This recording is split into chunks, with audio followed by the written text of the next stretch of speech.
During this time, I was employed night and day in reorganizing the emperor's carriages.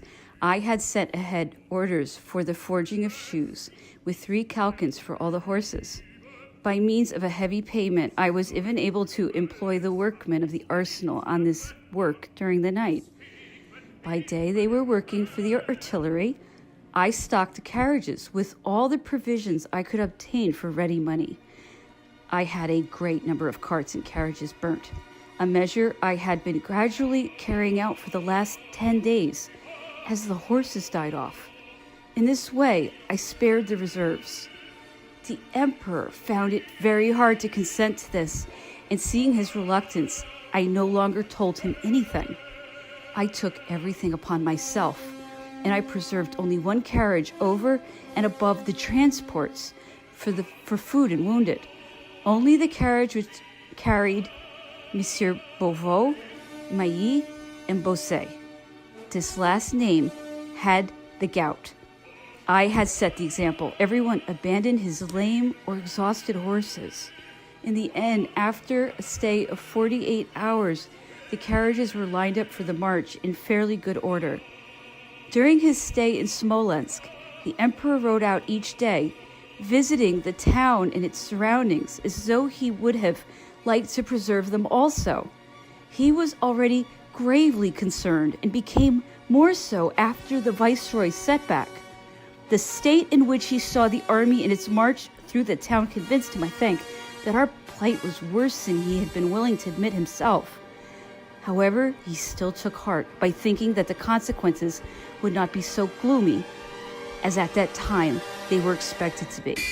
He did not doubt that he would be able to put the army into quarters as soon as he had joined the Volhynia and the Dwina Corps. He was expecting the arrival of the Polish Cossack levies, which he had announced we should fire near Smolensk.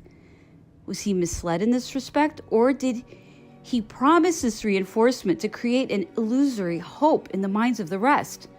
I do not know.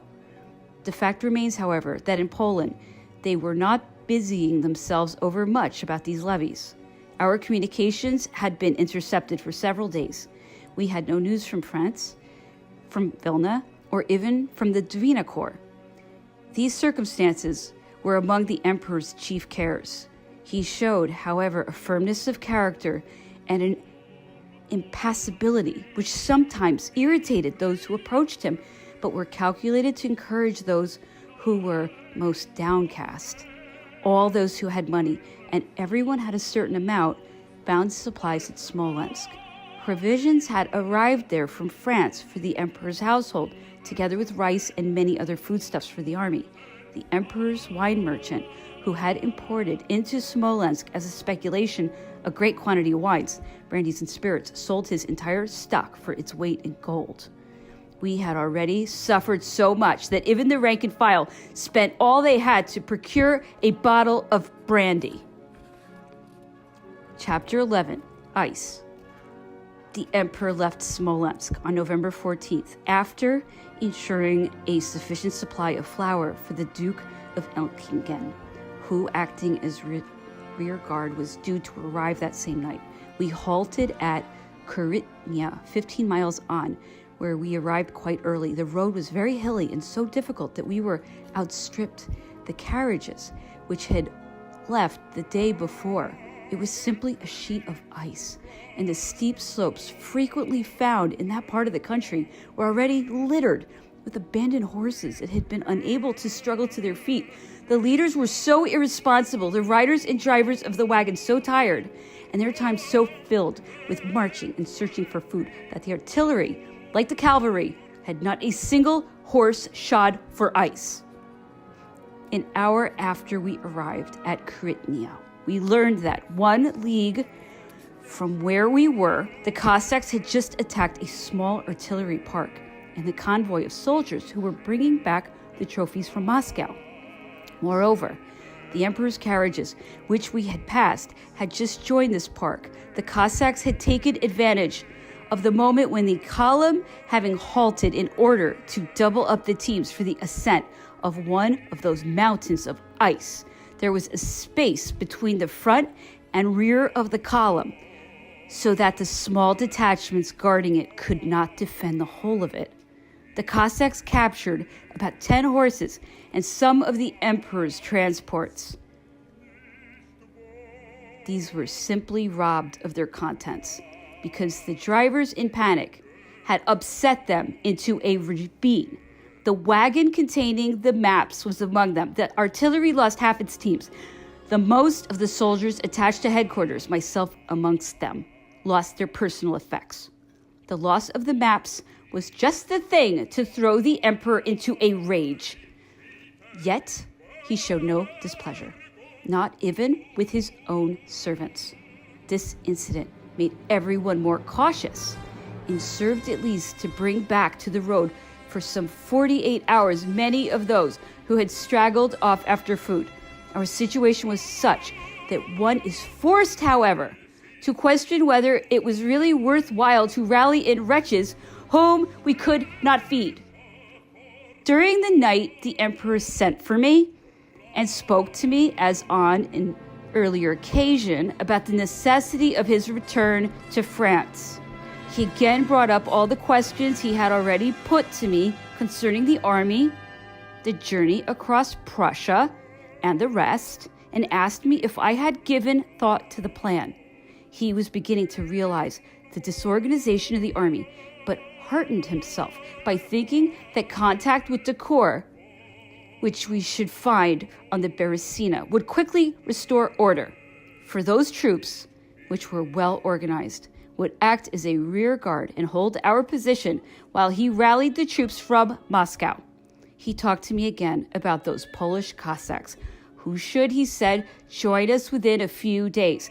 The emperor still flattered himself that he could get the situation in hand and that he could even assume a commanding attitude as soon as he had control of the stores at Minsk.